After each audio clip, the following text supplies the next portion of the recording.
here, I'm Claire, and it's time for a Medicore video. Insert snazzy intro here, cause I'm not talented enough to create one. Yeah!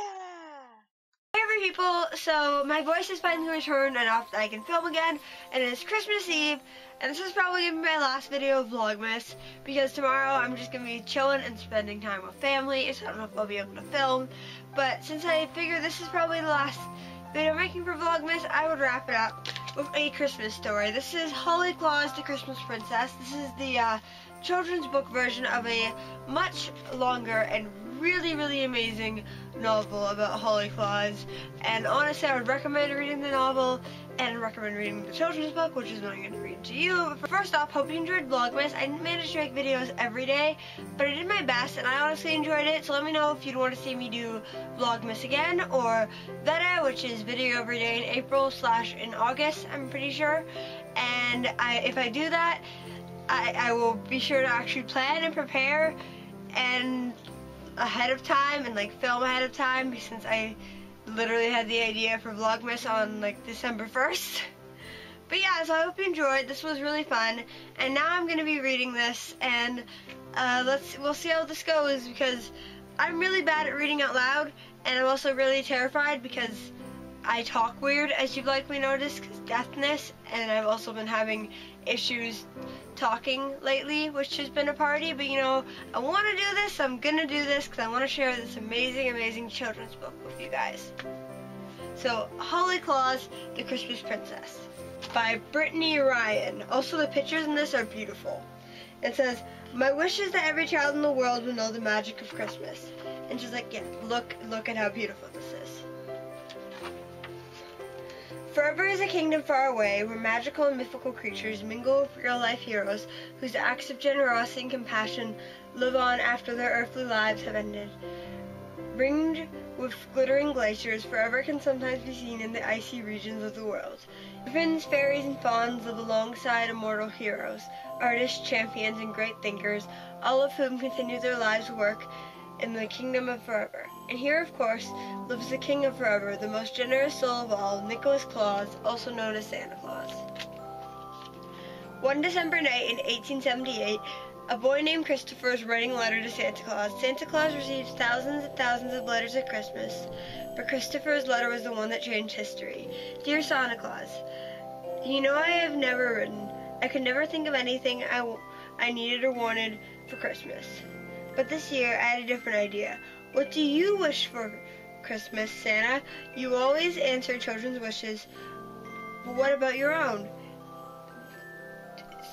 Is there one thing in the world that you wish for but do not have?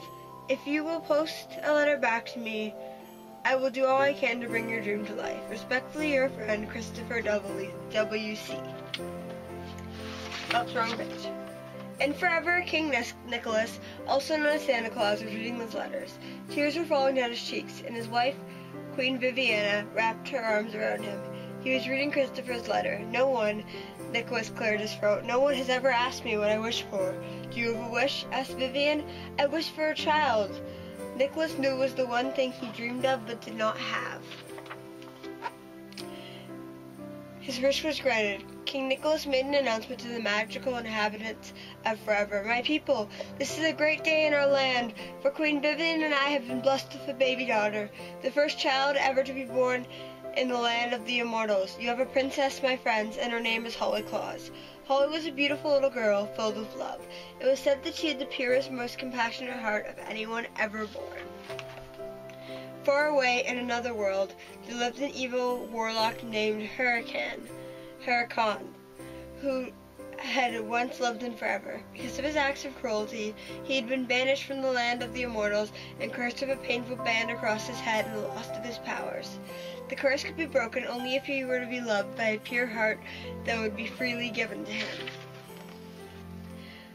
On the day of Holly's christening, her godmother gave her a magical locket. The locket would protect Holly from harm and remind her of the power of love. That same day, Hurricane invaded forever. Using his wicked powers, he encased Holly's heart with ice, forcing her to live only in a frosty world lest her heart should melt.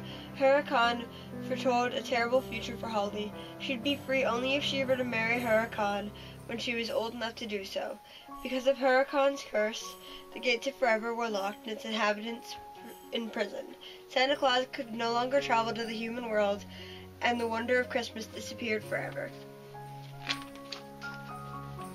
Holly grew up in Forever, but she was often lonely without human friends to play with. She had a circle of animal companions: Tundra the wolf, her loyal guardian; Umpty the funny penguin; Euphemia the wise owl; and Lexi the mischievous fox. Despite their company, Holly was often sad. "Papa," she said one day, "I know the truth. Is it because of me that the gates of forever are locked and you cannot bring Christmas magic to the world? If only I could do something." "Oh, it is because of me that the gates of forever are locked and you cannot bring Christmas magic to the world. If only I could do something to lift the curse." Nicholas reassured her by saying, "My beloved daughter, you are the joy of my life. You must know you are not to blame for our circumstances. I believe we will somehow find a way to break the spell and bring Christmas joy back to children everywhere." Eventually, one evening, Holly discovered a splendid treasure sitting atop a grand pedestal in her father's library, the most magnificent book she'd ever seen, the Book of Forever. Every inhabitant of the land had a special page describing the accomplishment of good deed that had earned their immortality. Holly found a page with her own name on it, beautifully inscribed. Below it, nothing was written. "But why is my page blank?" she asked her father. "It will be filled in time," he reassured her. "How?" inquired Holly. "One day you will perform a unique act of kindness for the people of the world, and your generosity will be recorded here," Nicholas replied. "It is your life's purpose, and it will be made clear to you when the moment is right." Holly wondered how she could perform this special act if she could never leave forever. In her room, Holly had a magical telescope that showed her all of the wonders of the mortal world. She loved to look at the beauty of the oceans and the bustle of the cities, and she longed to visit them someday. But she also saw a world without Christmas, a world where children's dreams and wishes went unanswered. In one place, called the Empire City, Holly could see helpless orphans wandering through the bitterly cold streets, and she began to dream of bringing them all happiness. Holly found herself thinking more and more about the Empire City. She felt drawn to it by a force she could not understand, yet could not ignore. Might her life's purpose, the one that would earn her immortality and fill a page in the Book of Forever, be fulfilled there? But how to make the journey? "It will be made clear to you when the moment is right," her father said. Finally, one night before Christmas Eve, Holly awoke to discover the sky glistening with a wondrous rainbow. The radiant arc of color appeared to form a bridge over the gates of forever. Instinctively, Holly knew this was her chance. Although leaving the boundaries of forever meant risking a meeting with Huracan and the possibility of never being able to return, Holly put all her fear aside. Harnessing her own team of reindeer to a sleigh, with their leader, Meteor, at the front and her animal friends at her side, Holly soared across the rainbow bridge to freedom. They arrived with the dawn. The snowy Empire City stretched out beneath Holly, glowing with light and its own spirit. Gently, softly, the sleigh landed in Central Park. A ragged band of children was huddled around a small fire, and Holly approached them. She explained that she was new to the city, and one of the orphans, a boy named Jeremy, offered to find her a job and a place to live. Jeremy led Holly to Carol's Curiosities and Wonders, a shop filled with magnificent toys of all kinds. There Holly met kindly Mr. Kleiner, who ran the shop, and its mysterious owner, Mr. Carroll. Mr. Kleiner offered Holly a job in the toy shop. All day long she met an endless stream of children and helped them to find the toys of their dreams. Just as the rays of the setting sun were glinting through the windows, a tall, dark man appeared in the toy shop. He said his name was Hunter Hartman. "Perhaps you can help me, miss," said Mr. Hartman. "I have to buy a number of toys, gifts for poor children," he added quickly. Of course, Holly agreed to help him, and together they selected dozens of toys. Once Mr. Hartman had finished buying the toys, he invited Holly to attend the opera with him. Although there was something about Mr. Hartman that made her uneasy, she agreed to join him that evening. Holly wore a beautiful gown covered with magic crystals that made a pattern of enchanted lace. Mr. Carroll was at the opera too. Holly saw him watching her, and she felt as if they had known each other forever. After the performance, Mr. Hartman tried to entice her to remove her locket in exchange for a magnificent necklace of diamonds and pearls. All at once, Holly realized that Mr. Hartman was really Huracan in disguise, trying to trick her, and she refused to remove the locket. Holly fled from Mr. Hartman and returned to the toy shop. It was late at night as she walked up the stairs and discovered a richly carved door. Holly gently pressed it open and beheld an amazing sight indeed. Mr. Carroll was standing on the other side, as if he'd been waiting for her. He showed her around his secret workshop. Holly was astonished by the hundreds of toys and inventions that bobbed and buzzed across the floor, through the air, and up the walls. Mr. Carroll and Holly talked late into the night about the wonder of the toys he'd created. "This reminds me of Santa's workshop in Forever," she told him. A strange look came across Mr. Carroll's face. "Don't you believe in Santa Claus?" Holly asked. "I did when I was a boy," he replied. "I even wrote Santa Claus a letter once, asking what he wished for, and I got an answer." He laughed and pulled a dusty, unopened letter from his desk to show her. "But I never opened the letter. That was the Christmas my mother went away, and I stopped believing in everything." Suddenly, Holly realized who Mr. Carroll was. "You are Christopher W.C. It was your letter that made my father's wish come true, and I am the child he wished for." Holly told Christopher the truth, the story of her life, everything about the Kingdom of Forever, Huracan and his curse, and Santa Claus her father, but Christopher did not believe her. It all sounded preposterous to him. Holly knew that Huracan would be back, and because she was in love with Christopher, she worried that Huracan might try to hurt him. The only way to ensure his safety would be for her to leave the toy shop altogether. Taking the locket from around her neck, she gave it to Christopher. "I know you do not believe me," Holly said, "but promise me you will keep this forever. It will protect you as it has protected me." Holly left Christopher alone in his workshop. Feeling sad and confused, he opened the letter. "Dear Christopher, in your letter you asked me a question that I have never before been asked, and I thought you should know my wish. It was for a child of my own. Because of your selfless love and willingness to give instead of receive, I have been blessed with a daughter, Princess Holly, and your name will be inscribed in the Book of Forever. Your admirer, Santa Claus." Christopher Winter Carroll stared at the yellow paper. He knew now that Holly had been telling the truth.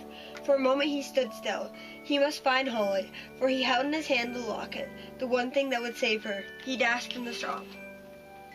Holly waited for Huracan in the park. The weather had turned warm because of a deadly spell that Huracan had cast. The snow was melting, and so was Holly's heart. She began to feel weak, and her breathing grew labored. All at once, Huracan appeared before her. "Just say the word and I'll save you," he sneered. "You'll feel neither pain nor sorrow ever again for all eternity." "Never," Holly whispered. "Holly!" a voice shouted. It was Christopher. In that moment, Holly knew how to conquer her enemy with love. She turned to the evil warlock. "If you will let Christopher live, I will not only go with you willingly, I will love you." Huracan looked at her in amazement. How could she love him after all that he had done to cause her misery? In his own heart, he felt a tiny bit of warmth begin to grow. And with that, his whole being exploded. In moments, the only thing that remained of Huracan was a small circle of ashes. The warlock's curse was conquered by Holly's act of love. Far away in the Kingdom of Forever, the big gate swung open. At last Santa Claus could once again bring the magic of Christmas to the world. Joining hands, Christopher Winter Carroll and Holly Claus stepped into the sleigh that would take them home. Inside the king's library, shimmering words began to appear on the page that had always been blank. Holly Claus, the Christmas Princess, the courageous young woman who followed her heart and saved Christmas with her love. Holly's story would now be inscribed in the Book of Forever for all time. Now every child in the world would know the magic of Christmas forevermore. Alright, so I hope you enjoyed that. I just really, really love this story. Like, so much. Like, this children's book with the pictures is great, and the original novel, that's a lot longer, is even more great. It's like magical, and I totally recommend reading it so much. But I hope you enjoyed. I tried my best. This was actually a pretty good day for me reading out loud, because usually I can like barely read out loud. I don't know why. I cannot. I suck at it, but I did a pretty good job, so I'm like proud of myself, and I hope you enjoyed. Be sure to like and comment and subscribe. I hope you enjoyed Vlogmas, And until next time, I was here. I'm still consistently queer. Hope this wasn't too medical or a video. Snazzy outro music. Snazzy outro music. Snazzy outro music. Please subscribe.